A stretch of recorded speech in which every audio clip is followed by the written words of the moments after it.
Politics थिंहाय नाथ्रोदनो सानाखै सिदा सिदा खोथा RNB हस्पिटालाव खुनु पलिटिक्स हाबनाङा बे रायजो राजानि स्वार्थआव बे हस्पिटालखौ दिनैनि समाव बयनोबो नांगौ बै ओनसोल मिडिल क्लास लवार क्लासनि व्यक्तिफोरा बे हस्पिटालाव सोनारनानै थायो जानो हागौ सार नोंथांमोना गेदेमा मोनाहाय गिदिर गिदिर हस्पिटालाव दावबायहैगोन नाथाय बै गोरिब गुन्द्राफोरनि थाखाय बै मिडिल क्लास फेमिलिफोरनि थाखाय बै लवार क्लासनि फेमिलिफोरनि थाखाय गोरिब थाखोनि सुबुंफोरनि थाखाय नखरफोरनि थाखाय बै हस्पिटालानो मोनसे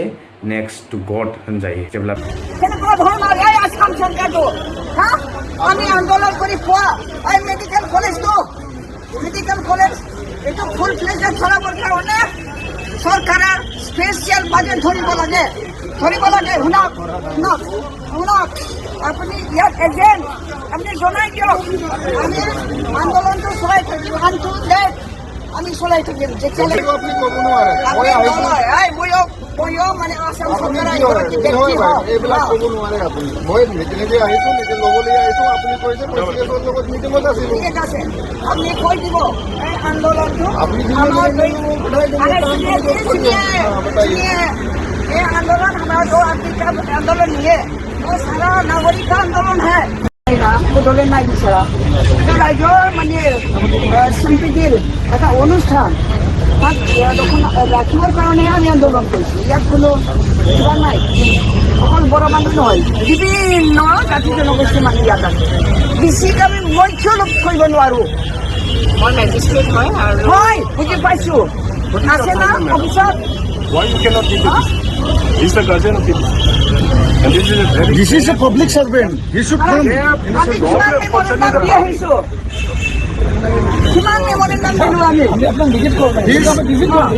He is made for the service of the people.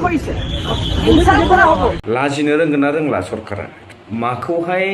रायजोफोरनोहाय खोथाफोरखौहाय खुलायै फोरमायनानै होनो दिनैनि सरकारा फेलें जादों दिनै इलेक्शननि दारैबो रोखा फोरमान जायो रायजो राजायाहाय जोबोद खुद्रिनाय दंमारो आरो बे मोगथां महर दिनै जाहांदों आरो जागासिनो दङ जों मोगथाङावनो बेबायदि बेले बेजेखौ नुगासिनो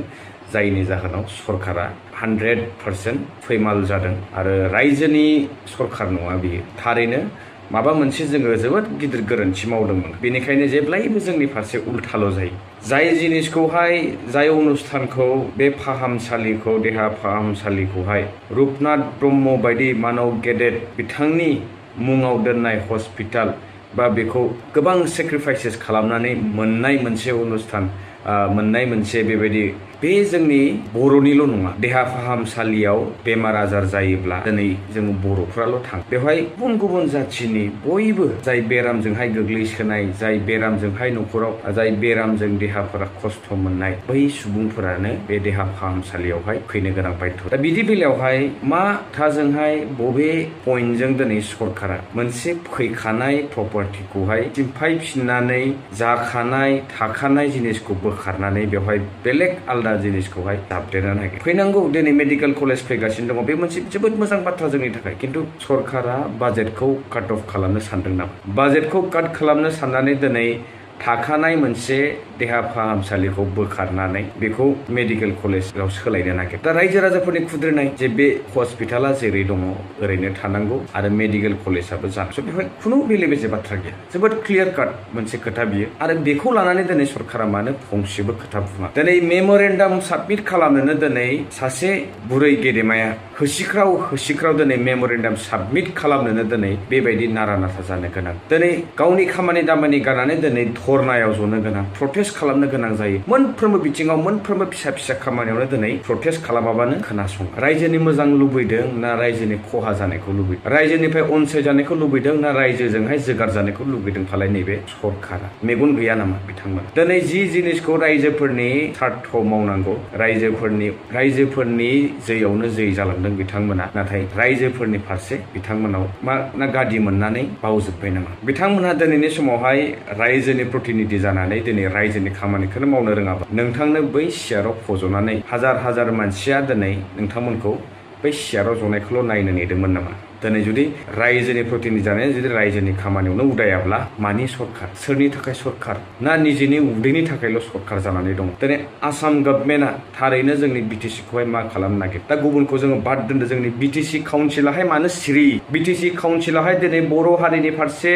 बर' हारिनि जांख्रिथायारि बर' हारिनि सेक्रिफाइसजों मोनबोनाय अनुस्थान अनुदानफोरखौहाय दिनैनि समावहाय मानो सिफायनानै बोखारनानै सोलाय सोल' खालामनानै दिनै बेफोरबायदि आलाय सिलाय खालामनो नागिरदों ना बिथांमोननि पार्पस एन्ड थांखिया खालि मोनसेल' नामा केम्पिं खालामनांगौ भटआ देरहानांगौ सियाराव जनांगौ आरो नेबावदोलाय केम्पिं खालामनायदोलाय रायजो राजाखौ थगायनानै बायदिसिना खोथा बुंनानै जेरैखि जाया पावारखौल' लानो गोनां बिदिसो साननानै दं नामा दिनै जोंनि दैदेनगिरि नाथाय जोङो दिनै एमपि इलेक्सननि रिजाल्टखौ जोङो नायोब्ला थारैनो रायजोआ बबेथिंहाय दङ देरहानाय जेननाया थायो नाथाय रायजोआ बबेथिंहाय दङ बै सेर दागायाव सुनाय अजनखौ नुदोंना नुवाखै बिथांमोन दिनै बेखौ नोजोर होनो गोनां आं दिनै बे RNB हस्पिटालखौ लानानै पलिटिक्सथिंहाय नाथ्रोदनो सानाखै सिदा खोथा RNB हस्पिटालाव खुनु पलिटिक्स हाबनाङा बे रायजो राजानि स्वार्थआव बे हस्पिटालखौ दिनैनि समाव बयनोबो नांगौ बै ओनसोल मिडिल क्लास लवार क्लासनि व्यक्तिफोरा बे हस्पिटालाव सोनारनानै थायो जानो हागौ सार नोंथांमोना गेदेमा मोनाहाय गिदिर गिदिर हस्पिटालाव दावबायहैगोन नाथाय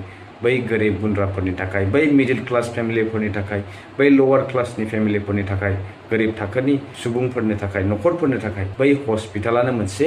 नेक्स्ट टु गड होनजायो जेब्ला बेमार आजार जायो अब्ला बेयावनो बिथांमोना थांनांगोन नाथाय दिनै हाजार मानसिफोरा ओंखारनानै धरना प्रटेस्ट खालामसेयावबो दिनै खाथियावनो नांजाबनाय सेक्रेटारियेट खाथियावनो थानाय जोंनि बिटिसि काउन्सिला सरकारा बेखौ नुवाखै नामा खोनायाखै नामा ना बुजिनो रोङाखै बिथांमोना आसुरित आं नेबाय थादोंमोन नैबे RNB हस्पिटालखौ लानानै हयथ' थाबैनो सल्भ जालांगोन होननानै नाथाय जोङो नुबाय बावैसो सिगां जोङो बै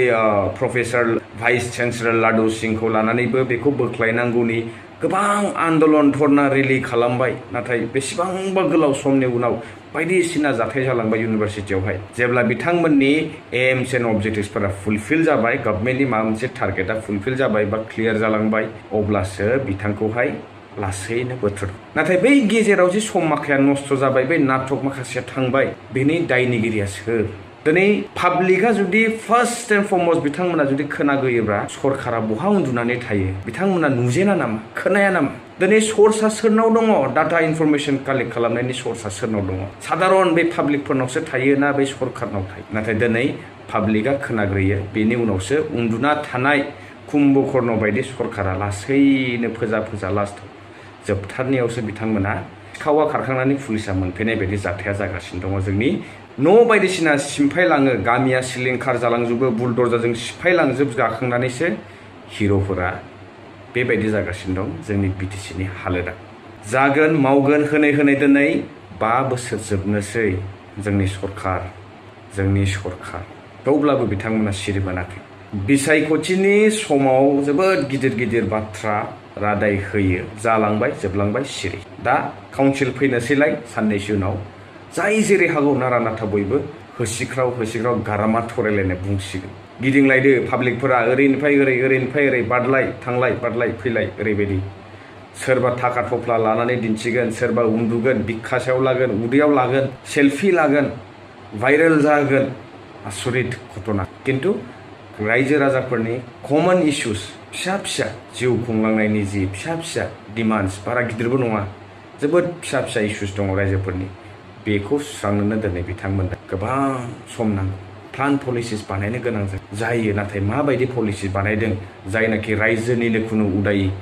रायजोनिनो खामानि गैयै रायजोनि थाखाय गोजोननाय गैयै माबायदि बिथांमोना एम्स एन्ड अबजेक्टिभ्स दिनै परिबर्तन लाबोदों सिरिमोन रायजो नोंथांमोना कमेन्ट्स खालामहर नैबे सिभिल हस्पिटाला जि थांनानै थानांगौ बे जायगायावनो थानांगौ हस्पिटालनि फारसे बे धरना होनाया ना गोरोन्थि जाबाय आंनि फारसे आं बुंनो सानदों बे रायजो राजानि हितआव रायजो राजानि स्वार्थआव रायजो राजानि उसुबिदाखौ नायनानै बे हस्पिटाला बे जायगायावनो थानांगौ आरो मेडिकेल कलेजआ मेडिकेल कलेज हिसाबै दाबसे गोदान जायगायाव बे जानांगौ जि थाखानाय अनुस्थान जि थाखानाय प्रपार्टि बेखौ मानो सिफायनानै लानो ना बिथांमोननि बाजेटआवनो माबा मोनसे जादों नामा नोंथांमोना कमेन्ट्स खालामहर नैबेनि फारसे आरो #RNB हस्पिटाल होननानै बयबो लिरनानै हर जाहाथे बे मेसेजआ बयनिसिमबो मोनहैयो जे बे हस्पिटाला जि जायगायाव दङ बावनो थाफिननांगौ आरो जि मेडिकेल कलेज फैनो गोनां बेबो जानांगौ नाथाय बे हस्पिटालखौ खुनु इफेक्ट खालामा जासे बै हस्पिटालाबो इस्टाब्लिश जानांगौ